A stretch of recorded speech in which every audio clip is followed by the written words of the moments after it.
Welcome back, folks. It is your boy, Editor Matt, back again with another video. As you can tell, I am not in my home. I am at Maddie's office. Maddie, I need to come by more often. You want more free stuff? Is that why? You're here just for the free stuff? Every time I come here, you throw more stuff at me. Well, see, the problem is I need to do like a meetup to give away all this stuff, but I can't do meetups because of COVID, so you are my meetup and giveaway. I get all the giveaways. Thank you.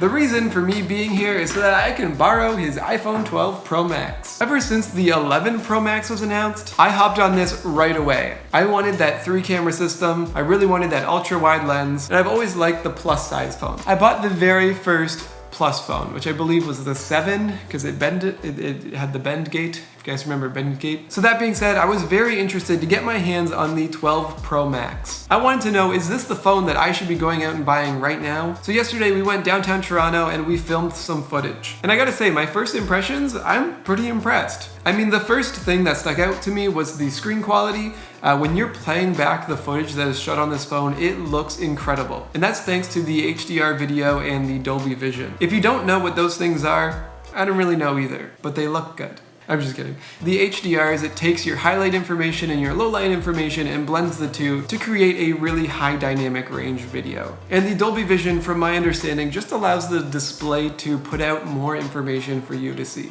Now let's talk about the new design of the phone. As you guys probably know, Apple went with the hard edges, which I'm actually personally a fan of. It reminds me of my iPhone 5 days, as well as the iPhone SE, but now we're getting it in a bigger display. Now looking at the two phones side by side, immediately I noticed the camera size difference. The 12 Pro Max has a larger surface area for the cameras. And I would assume that that is so that they can fit more technology in that area. We have the regular wide camera, the ultra wide camera, and the new telephoto 2.5 zoom camera. If we put the two phones face to face, you can actually see that the 12 Pro Max is taller than the 11. Now that being said, when you hold the phone, it does feel bigger. And the reason I think that is actually because of the flat edges. It doesn't melt into your hands. Where with the 11, I feel like it's curved for my hands. The 11 just kind of fits with the curves of your hands, where the hard edges, you just feel the edges. Now you're probably gonna put a case on it anyways, but I do prefer the way this looks. Now last thing to mention, if you put them side by side on a table, the 12 Pro Max is slightly thinner, but not by much. And let's not forget the new LiDAR sensor. This enables the phone to see distance, and that's gonna help you with your autofocus, and as well as some AR capabilities. So moving on, let's talk about the video footage quality.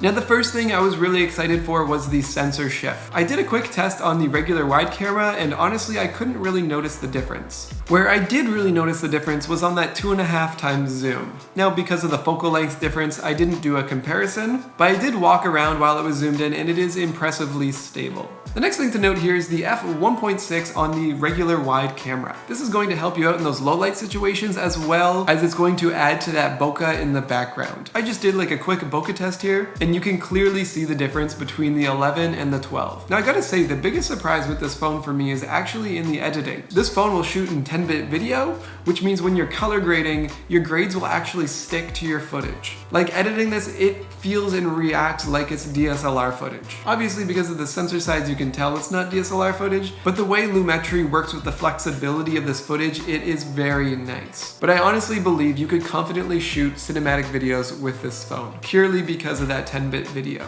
Another cool thing is the slow shutter. If the lighting conditions are right and you lock your phone to a tripod, you can take long exposure photos, which also means long exposure time-lapse, which creates this cool, smooth time-lapse effect. Now I do wish you could enable this without a tripod, so you could track a moving subject and create a blurry background. I think that would be really cool, but I understand why they wouldn't put that in the phone natively. Someone's gonna try and use it and they're not gonna understand, and everything's gonna be blurry, and they're gonna think, oh, this is a stupid phone, why did I buy this? So I mean, I get it. Apparently Apple Pro RAW is coming soon. That is Apple's RAW photo compression. I'm curious what that'll be like. So will I be going out and buying this phone anytime soon? Maybe, not until this one isn't doing it for me anymore, you know? The 12 Pro Max is really impressive, but considering I still have the 11 Pro Max, it's not really worth the probably $1,000, I would rather stick around with the 11 Pro Max until it is no longer working for me or whatever. And then in that case, I would upgrade. But that being said, if I had like an iPhone 8 or 9, I would probably be jumping on this 12 Pro Max immediately. All right, that is my quick little overview of the iPhone 12 Pro Max. I just think it was a lot of fun to be able to use this phone before it was released. Thanks, Maddie. Appreciate it. If you guys enjoyed this video, don't forget to hit that like button and subscribe for the next one. Sure, yeah, that's fine. Take that too. Yeah. Do you want the Mac Pro while you're at it, or? There's no time for jokes here. I feel like I'm stealing. I'm just like passively aggressively taking the speakers away from you.